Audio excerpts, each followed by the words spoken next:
Selamat pagi bagi kita semua. Selamat berjumpa secara virtual dalam Morning Call Departemen Pelkes GPIB bersama saya, Pendeta Janetly Ahaba Atihuta. Saya adalah pendeta jemaat yang ditugaskan di GPIB Jemaat Anugerah Sorek secara khusus melayani Bajem Suryakasih Tembilahan, Kabupaten Indragiri Hilir, Riau. Sebelum kita memulai aktivitas kita, firman Tuhan menjadi landasan dalam kehidupan kita.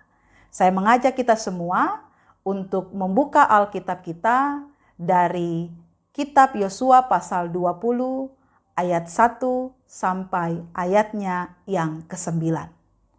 Yosua pasal 20 ayat 1 sampai 9. Sebelum kita membaca dan merenungkan firman Tuhan, mari kita berdoa.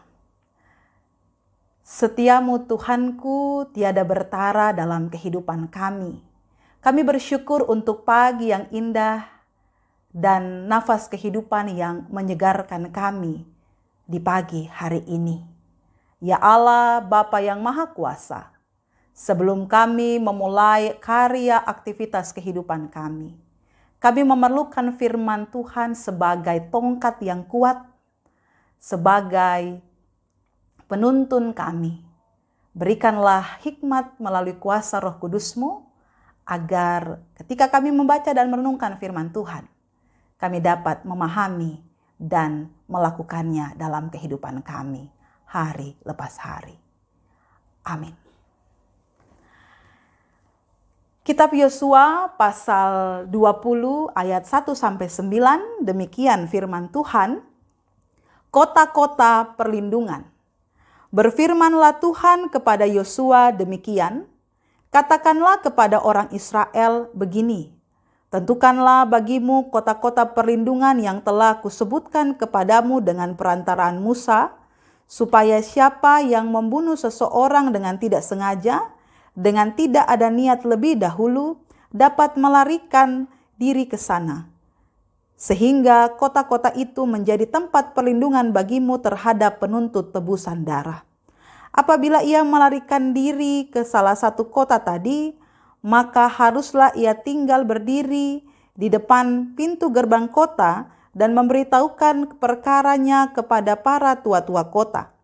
Mereka harus menerima dia dalam kota itu dan memberikan tempat kepadanya, dan ia akan diam pada mereka. Apabila penuntut tebusan darah itu mengejar dia, pembunuh itu tidak akan diserahkan mereka ke dalam tangannya, sebab ia telah membunuh sesamanya manusia dengan tidak ada niat lebih dahulu dan dengan tidak menaruh benci kepadanya lebih dahulu.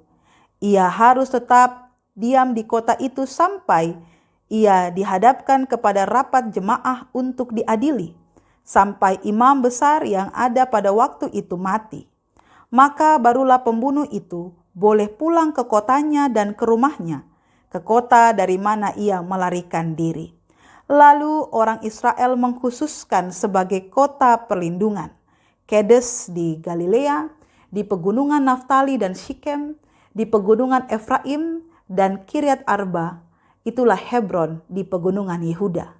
Dan di seberang sungai Yordan, di sebelah timur Yeriko, mereka menentukan Beser di padang gurun, di dataran timur dari suku Ruben, dan Ramot di Gilead dari suku Gad, dan Golan di Basan dari suku Manasye. Itulah kota-kota yang ditetapkan bagi semua orang Israel dan bagi pendatang-pendatang yang ada di tengah-tengah mereka, supaya setiap orang yang membunuh seseorang dengan tidak sengaja dapat melarikan diri ke sana, dan jangan mati dibunuh oleh tangan penuntut tebusan darah sebelum ia dihadapkan kepada rapat jemaah. Demikianlah pembacaan firman Tuhan. Terpujilah Kristus. Haleluya. Bapak Ibu sekalian, pada umumnya salah satu kebutuhan mendasar manusia adalah mendapatkan rasa aman. Sebagai contoh, ketika seorang anak berjalan dan berada dalam kegelapan, maka ia akan berlari untuk mencari dan bersembunyi di belakang orang tuanya. Orang tua bagi sang anak adalah sebagai tempat perlindungan dari bahaya atau ancaman.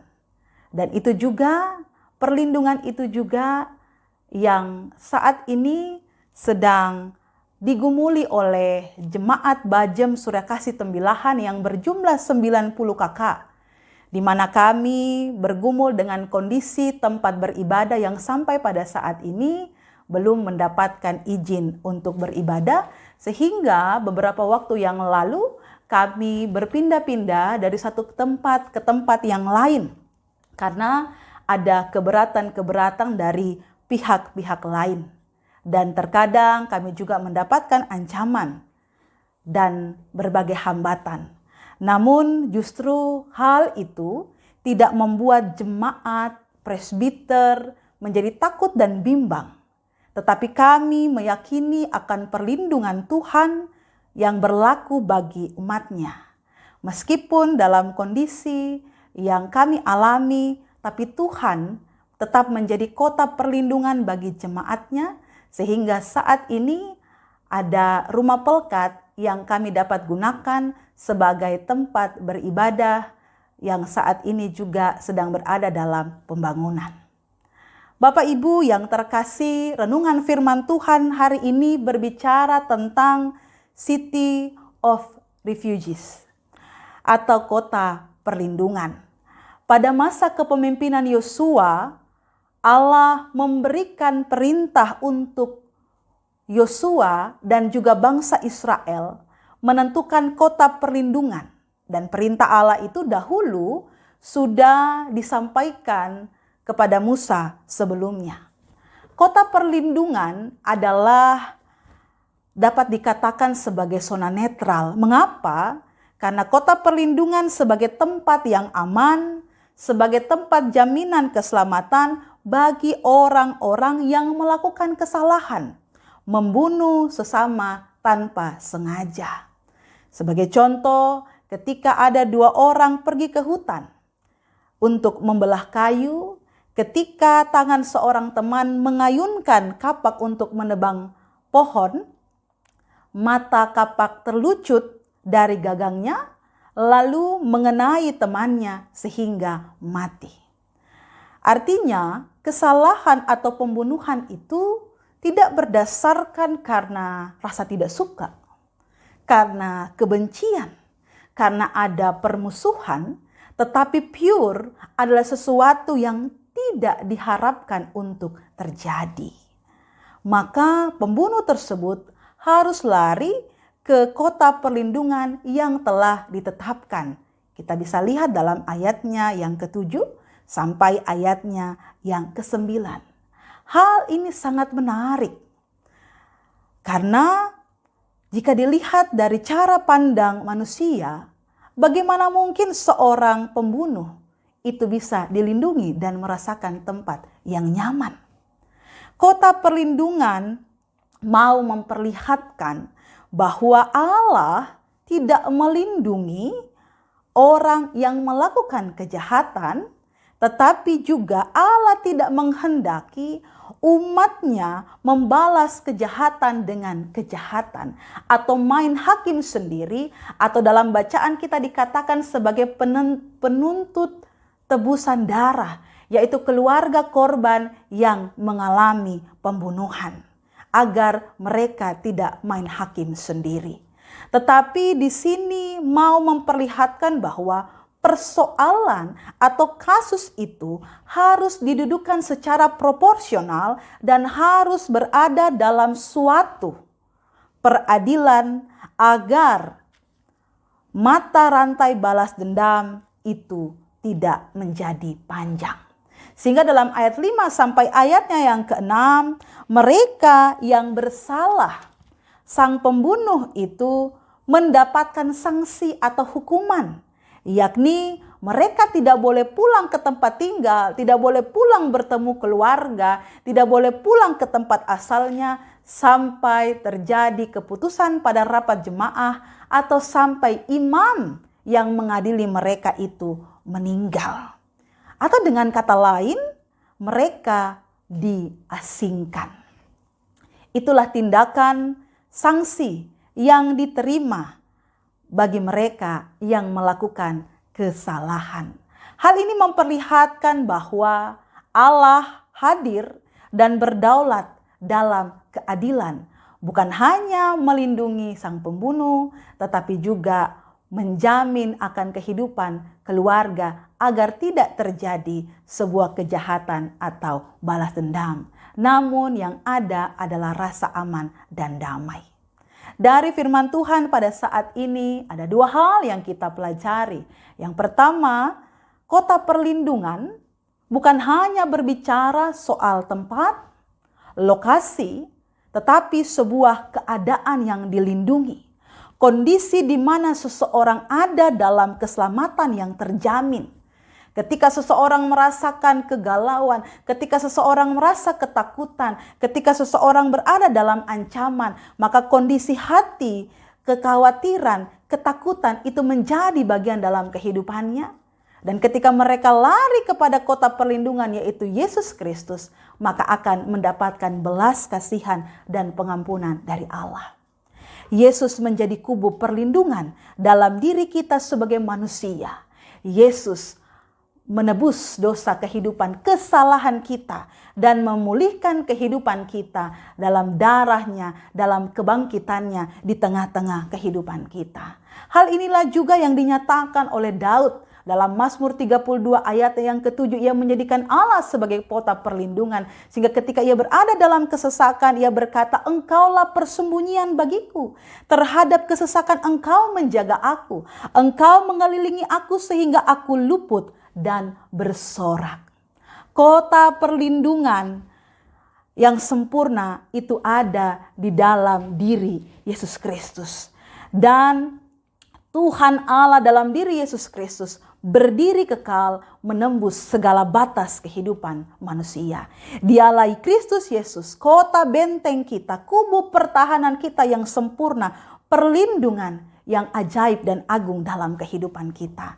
Karena perlindungan yang diberikan kepada kita itu berlaku kepada siapa saja dan dalam kondisi yang kita alami. Maka carilah Yesus sebagai kota perlindungan dan tinggallah di dalamnya, maka kita akan menemukan rasa aman, rasa hangat, dan keadaan yang damai.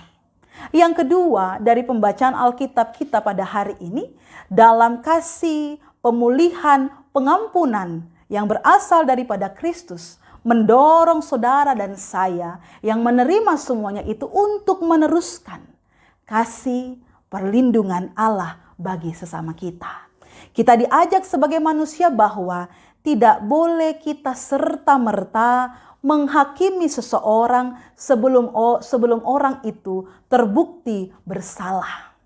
Karena seringkali itu terjadi. Banyak orang saling menghakimi, banyak orang saling menceritai, banyak orang saling membunuh hanya karena berdasarkan sebuah cerita yang ia dengar tanpa didukung dengan data. Dan hanya sebuah kata sehingga akhirnya menimbulkan keadaan main hakim sendiri. Bapak Ibu jemaat Tuhan, dalam sebuah novel berjudul 5 cm ada ungkapan yang sangat menarik bagi kita untuk direnungkan. Di situ dikatakan bahwa jadilah orang yang bisa membuat nafas bagi orang lain itu lega. Karena kehadiran kita di situ, karena kita ada di situ. Dari ungkapan ini kita belajar sebagai anak-anak Allah, sebagai gereja yang telah ditebus Allah.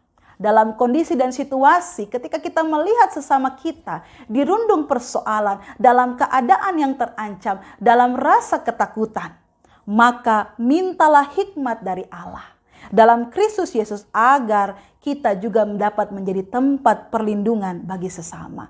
Kita menjadi alat dalam tangan Tuhan, menolong mereka dalam keadaan yang tidak nyaman, dalam situasi yang tidak bersahabat.